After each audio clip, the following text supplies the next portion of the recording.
सुशील कीड़े जुड़ गए हैं, उनसे जानते हैं कि कैसा सेटअप उन्हें लग रहा है इस समय।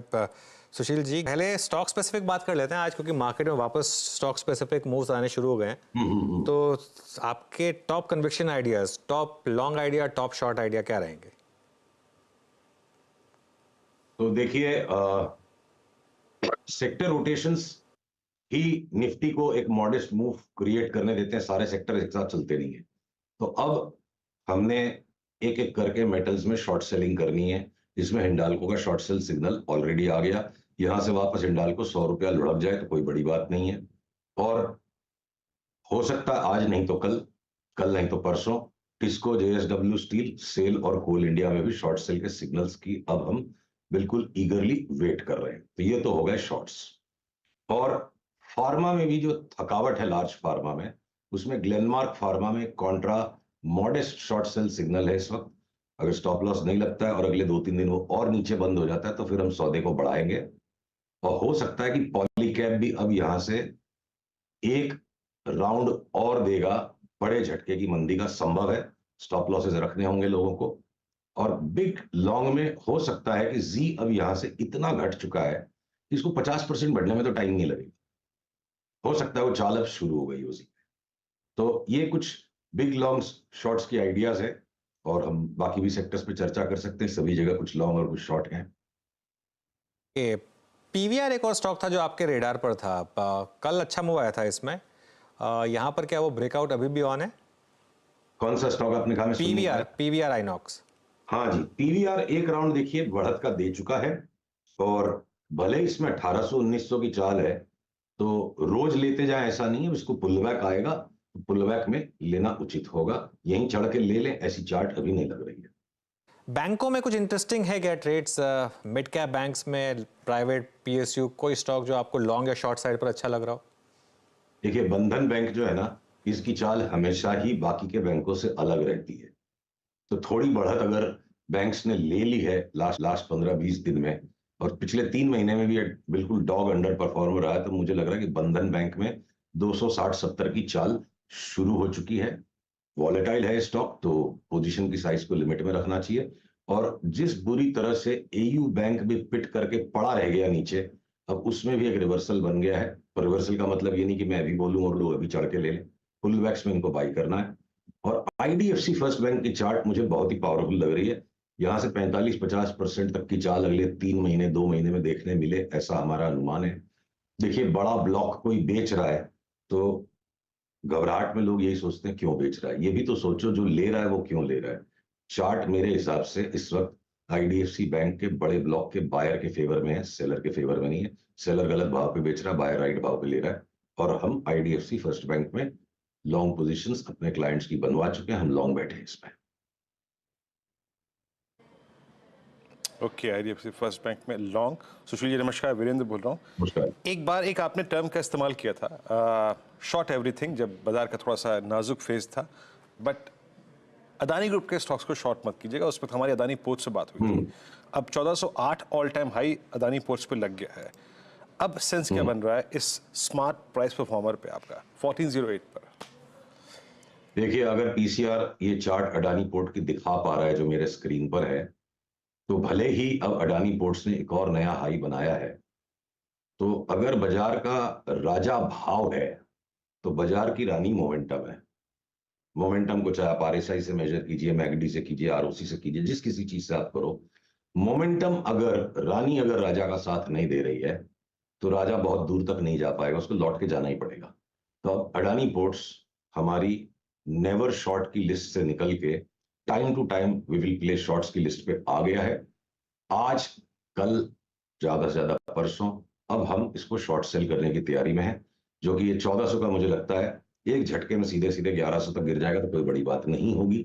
अभी शॉर्ट सेल सिग्नल नहीं आया है, जब आएगा तब हम अपने सब्सक्राइबर्स को बताएंगे। हो सकता है ट्विटर पे भी पोस्ट करेंगे। ओके, अच्छा, ओएमसीज पर आपका व्यू क्या है? आई मीन लोअर लेवल 6 अच्छा पुल बैक आया, लेकिन क्रूड की तेजी रोज बरोज, कोई घटनाक्रम, कोई अंतर्राष्ट्रीय आई थिंक कोई भी जियोपॉलिटिकल टेंशन जो है वो क्रूड को प्रभावित करती है।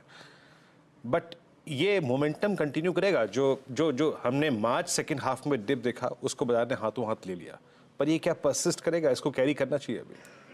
देखिए, पीसीआर से अनुरोध है, उदाहरण के तौर पे एचपीसीएल की चार्ट को दिखाएं। बीपीसीएल और आईओसी में भी करीब करीब इसी प्रकार के पैटर्न्स बन रहे हैं। मैं अनुमान लगा रहा हूं कि शायद ये चार्ट दिख रही होगी, क्योंकि मैं अपने स्क्रीन को देख रहा हूं। तो ये जो आवरली चार्ट एचपीसीएल की है, अभी ये जो रेजिस्टेंस जोन बन गया 483 484 का, इसको क्लियर करते के साथ हमको अगला उछाल 533 34 का दिखता है। और शनय शनय इसको अगर 650 भी चला जाएगा तो हमें आश्चर्य नहीं होगा। अगला मूव हम 533 खेलेंगे। देखिए, क्रूड जो है ना, अपने उच्चतम मतलब अपनी ट्रेडिंग रेंज के हायर लेवल पर है। ईरान और इजराइल की कन्फ्लिक्ट को जोड़ने के बावजूद भी, अगर देखिए क्रूड ऑयल फ्यूचर्स की मैं चार्ट खोलता हूं, अगर क्रूड ऑयल फ्यूचर्स अपने ट्रेडिंग बैंड के हायर एंड पे से निकल नहीं पा रहा है, ये देखिए जो रैली जो बन रही है, रैली का फैग एंड है बिल्कुल। तो अगर क्रूड के बुलिश ट्रेडर्स के लिए गुड न्यूज है, ईरान और इजराइल अब लड़ मरने को तैयार है और उसके बावजूद क्रूड उस रेंज के ऊपर नहीं जा पा रहा है, तो बाजार अच्छी खबर को पचा गया। यानी अच्छी खबर भी अब अच्छी खबर नहीं है क्रूड में। तो दिन दो एक की बात है, थोड़ा फोरकास्ट तो पहले ही करना होता है, तभी वो फोरकास्ट है। एक्शन एक दो दिन रुक के लेंगे। तो क्रूड की तरफ से अब मैं वो कोई चिंता मुझे नहीं नजर आ रही है कि जिसलिए मैं एचपीसीएल, बीपीसीएल, आईओसी में अच्छी बड़ी तेजी के व्यू को अबैंडन करूं। नया सौदा या और पोजीशन को ऐड करने के लिए एचपीसीएल जब चले 84 के ऊपर, 584 के ऊपर, 484 के ऊपर, तब हमें इसको लेना चाहिए। ओके, बिल्कुल। अच्छा, निफ्टी की बात हो गई, बैंक्स की बात हो गई, निफ्टी की एक्चुअली ज़्यादा बात हुई नहीं है, लेकिन एक व्यू चाहिए मुझे आपसे निफ्टी आईटी पर और रिलायंस पर, क्योंकि एक्स ऑफ बैंक निफ्टी ये दो बड़े कंपोनेंट्स हैं मार्केट के। यहाँ पर अब क्या व्यू बन रहा है सुशील, लार्ज कैप आईटी और रिलायंस? तो रिलायंस में तो देखिए कोई चिंता का विषय है नहीं, उसी ने निफ्टी को संभाले हुए रखा है और ये शनय शनय 3200 की तरफ बढ़ रहा है। उठा पटक करते करते चलता है रिलायंस, और वही कर रहा है अभी है। तो उसमें सौदे बना के रखना आसान नहीं है। इन्वेस्टर के लिए ठीक है, या कोई स्पेकुलेटिव व्यू ले, रोज की ट्रेडिंग करने वाला रिलायंस में अभी पैसे खोएगा इस तरह की इसकी चार्ट, तो रिलायंस ठीक है। और जो कॉन्ट्रा बेट अब बन रही है, सारे लार्ज कैप आईटीज, खास करके जो सबसे ज्यादा कुट पिट करके बैठा हुआ है, एक एलटीआईएम, फिर एम्फेसिस, आपके टेक महिंद्रा, उसके बाद मेरे हॉट फेवरेट में, उसके बाद लिस्ट में नीचे आंकड़ा मैं डालूंगा, रैंक डालूंगा एचसीएल टेक को, इन्फोसिस, विप्रो, टीसीएस भी अब चल पड़ेंगे। तो जो आईटी ने कुछ भी नहीं किया रियली, लार्ज कैप आईटीज ने सिर्फ करेक्शन के मोड में थे, तो वो अब निफ्टी को संभालेंगे।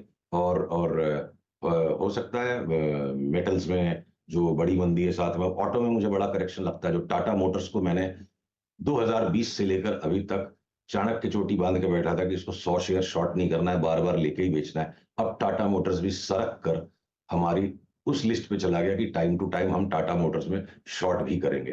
तो अगला पड़ाव टाटा मोटर्स जैसे अभी लोअर टॉप बना रहा है, हो सकता है 200 रुपए और गिर जाए यहाँ से।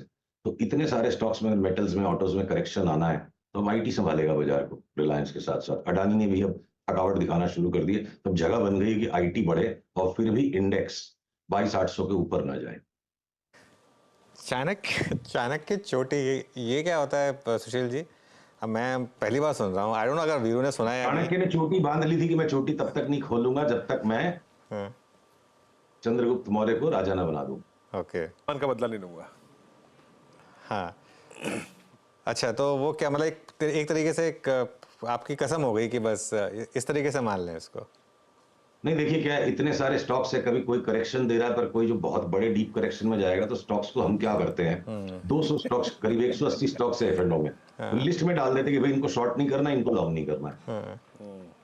तो अभी सही काम होगा कि नहीं पता नहीं, गलत काम तो बंद करें। हाँ, तो अभी ऐसा कोई स्टॉक है जिसको आप कह रहे हैं कि लॉन्ग करना ही नहीं है, शॉर्ट करना ही नहीं है? कोई और ऐसा चाणक्य चोटी स्टॉक है क्या? दोनों काम तो कैसे होंगे? लॉन्ग नहीं करना है, शॉर्ट नहीं करना है, दो में से एक काम तो करना ही होगा। हाँ, तो कोई है ऐसा स्टॉक में आप ये समझ लो, मेटल्स के स्टॉक में समझ लो, चाहे बार बार स्टॉप लॉस कटेगा, इनको बार बार अपने बेचना ही है। ओके, कोई और डार्क हॉर्स सुशील, कोई और स्टॉक जो आपको अच्छा लग रहा हो? कुछ बीएसई, सीडीएसएल, मोतीलाल टाइप का स्टॉक? बीएसई, सीडीएसएल पे तो हमारी चर्चा हो गई, तो उस पर तो कोई और नई बात नहीं लगती है। पर अगर मैं कोई डार्क हॉर्स को खोजूं तो देखिए, मीडिया एंटरटेनमेंट सेक्टर में अब बढ़िया उछाल के सारे चार्ट्स बन गए। तो आप जी के साथ अब सन टीवी को भी डेफिनेटली जोड़ लीजिए। और सारेगामा में हम थोड़े थक गए हैं, पर अब सारेगामा ने जो पाधानीसा लॉन्च किया है कि आप आर्टिफिशियल इंटेलिजेंस से घर बैठे उनके ऐप पे सब्सक्राइब कर अपने वोकल कॉर्ड्स को ट्रेन करके गाना सीख सकते हैं, तो ये ट्रूली इनोवेटिव चीज है। और अगर एक इतने पुराने जमाने की कंपनी हिज मास्टर्स वॉइस आज बिल्कुल कटिंग एज ऑफ टेक्नोलॉजी पे जा रही है, तो जो हमारी medium to long term outlook है कि इसका भाव 800-900 होना चाहिए, उसको जस्टिफाई करने के लायक अब कंपनी में हलचलें शुरू हो गई हैं। तो मैं सारेगामा को, चूंकि थिंकिंग ऑन द टोज, त्वरित उत्तर आपको देना है, तो मेरे अस्तबल में जितने घोड़े हैं उसमें मेरे को सारेगामा डार्क हॉर्स लगता है। सारे घोड़ों में सबसे डार्केस्ट सारेगामा। सारेगामा 370 पे सबसे डार्क हॉर्स। सुशील जी, ये मार्च का सेकेंड हाफ दो स्टॉक्स को बिलोंग करता था, Bajaj finance, Bajaj Finserv. B2 में अच्छा मूव आया। ये प्राइस अब आपको क्या क्या रहा है? अभी और अपसाइड बाकी है या फिर इसको अवॉइड करेंगे आप?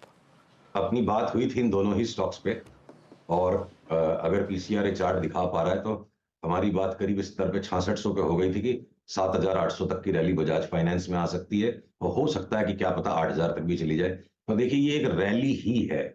लॉन्ग टर्म में हम गलत हो सकते हैं, गलत सही का तो व्यापार ही है। लॉन्ग टर्म में जो हमने एक एनालिटिकल व्यू ले लिया कि 10 साल की जो एक तरफा तेजी बजाज फाइनेंस और बजाज फिनसर्व में थी, वो लॉन्ग टर्म साइक्लिकल टॉप जो आ चुका है, उस लॉन्ग टर्म साइक्लिकल टॉप में 8200 का 6400 हो गया, वापस रिटेस्ट कर लेगा 7800 तक। पर अगर आप मुझसे 6 महीने साल भर का व्यू पूछो, तो मुझे कोई संकोच नहीं होगा कि मैं मेंटली रेडी हूं, ये दोनों स्टॉक आधे भी हो सकते हैं। अभी वो भविष्यवाणी नहीं है, जब आएगा फोरकास्ट का टाइम तब करेंगे। तो इस वक्त फिलहाल जो रैली चल रही है, इसका मजा लीजिए जब तक ये है, और थोड़ा और यहां से बढ़त लगती है। अगर निफ्टी को 22,800 880 तक जाना है, तो रिलायंस के और आईटी स्टॉक्स के साथ साथ ये दोनों बजाज ट्विंस भी पूरा सहारा सपोर्ट दे रहे हैं। अभी इनका फिलहाल शॉर्ट टर्म में जो अप ट्रेंड है वो बिल्कुल मजबूत और इंटैक्ट है।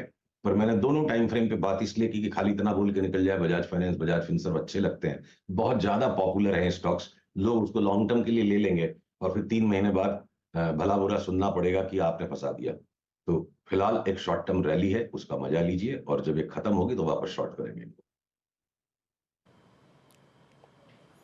ओके। अच्छा सुशील जी, एक दो स्टॉक्स थे एक ही ग्रुप के एफएमसीजी स्पेस में जो कि हमेशा एक साथ चला करते थे। मैं पिडिलाइट और एशियन पेंट्स की बात कर रहा हूँ। बट बीते एक महीने की प्राइस परफॉर्मेंस ने एक को धरातल पे और एक को आकाश में लाके, अगर आप देखें, खड़ा कर दिया है। बिल्कुल, पिडिलाइट ऑल टाइम हाई पे और एशियन पेंट्स आपका इस दौर की लोवेस्ट ट्रैजेक्टरी पे।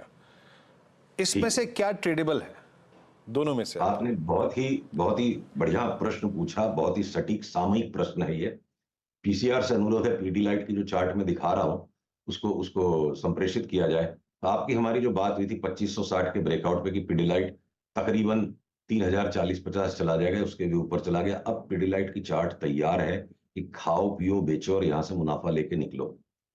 जो हमने 2300 से तेजी करी, फिर यहाँ पे 2430 पे करी, और वापस यहां से 2550 पे, तो अब ये पूरी फल गई।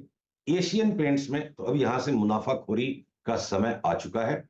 जिनको बिल्कुल ही बारीक काम करना है, आज के भी लोग को ये तोड़ देता है, तो प्रॉफिट टेक करके निकल जाइए। उसके बाद 50-100 रुपया बढ़े तो लौट के दोबारा मत आइएगा।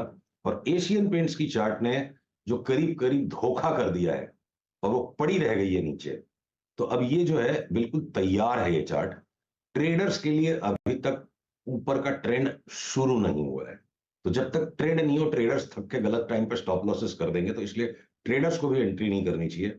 पर जो कोई बड़े इन्वेस्टर्स हैं या जो इन्वेस्ट करके लंबी अवधि के लिए बैठते हैं, तो मुझे इस चार्ट को देखकर बिल्कुल भी हेजिटेशन नहीं हो रहा कि जो बिना लिवरेज के धीरज का डिलीवरी का सौदा बढ़ाएगा, वो हो सकता है 6 महीने में एशियन पेंट्स को 4200 रुपए में बेचेगा। बड़ा मुनाफा आप समझ लो, इस होली पे एशियन पेंट्स लो, और दिवाली पे घर भी नया रंगाओ पुताओ, और 4200 में एशियन पेंट्स को बेच के मोटा मुनाफा खाओ। एशियन पेंट्स इन्वेस्टर्स का स्टॉक है, ट्रेडर्स का भी टाइम्स में जल्द आएगा। ओके, चलिए सुशील जी, बहुत बहुत शुक्रिया आज हमारे साथ जुड़ने